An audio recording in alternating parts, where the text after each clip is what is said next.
people, una welcome back again to my channel. Yes, so information don't tire gele for her, just crossing legs so it show we better tori, but this time around the tori not too sweet because it's sour. So please, if this is your first time of passing by my YouTube channel, just click on the notification bell, subscribe, okay? The notification bell is in case I upload any video, you will be notified, okay? Yes, this one so na Prince Aim TV, where would the knock on a story of waiting they happen for the world globally. So on this very one we are in now is concerning waiting they happen for our country, waiting happen for Nigeria. Okay, I mean this video, when I watch the video, I share tears. You understand? I share tears. That small girl wey they see so is 7 years old. Now 7 years old girl be that small pikin so. The woman wey dey close to her, na her grandmother. Oh, what a word.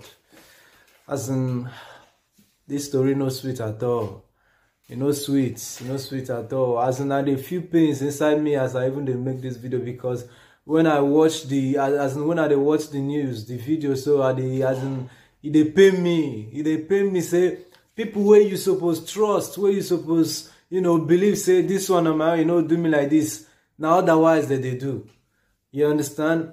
The woman where did this one are the girl grandmother. A mother now is there Lagos.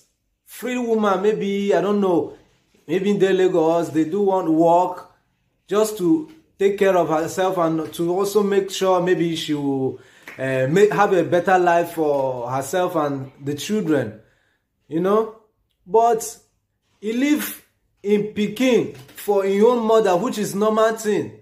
Grandmothers, they know they use grand Peking play, but this one na disappointment to all the grandmothers. As in, they supposed stone this one because what she do is so abominable. This woman where you they see so, her granddaughter wey dey 7 years, that man wey they see, that Calabar man wey they see so, he say him name na Miracle.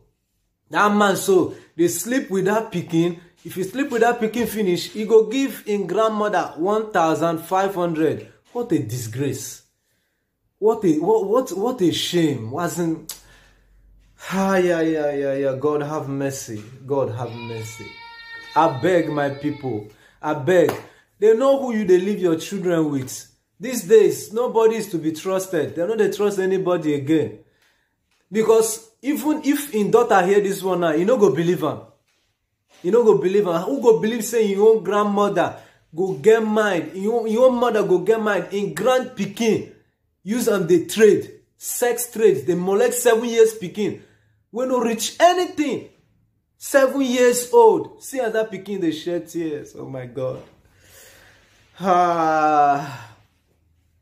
No wonder they say the life no balance.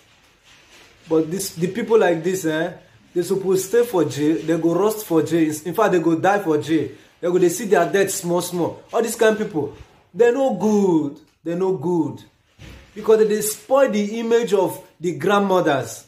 Just imagine your own grand pikin, your own grandchild. Wey be say many wey no get, they cry, God bless me with grand pikin. I won't get grand pikin. I can remember vividly. Then my own grandmother, use us play. As in some cases, some people they prefer to stay with their grandmother instead of staying with their own mother, because they over pamper children. As in the joy they too much. But this one is a big disgrace to all the, to the grandmothers. This one exceptional. This one so now very big disgrace to the grandmothers. So my people, please, you don't already see the kind of world where we're into. Always be careful who you leave your children with. They careful. Best way they leave your pikin with. Whether na grandmother, or whether na grandfather, or whether na brother, or na sister, or na auntie, or na uncle. I beg. Make una dey careful of who una dey leave una pikin with, because everybody now, it be like suspect. You see everybody now suspect this time around. They don't trust anybody again. No. even yourself, you know, nobody fit trust himself, because the reason be say, if you enter, if you see, even your shadow self, they leave you when you enter that place. You don't understand? So now the matter be that. Now the updates where they I say make a nako na the tori. So I beg, don't forget to subscribe on this YouTube channel for more videos of the global happenings. Okay? May God bless you now as una the support una own. Anything where you still think, I beg, just drop am for comment section. Okay? Thank you very much, my people. One love.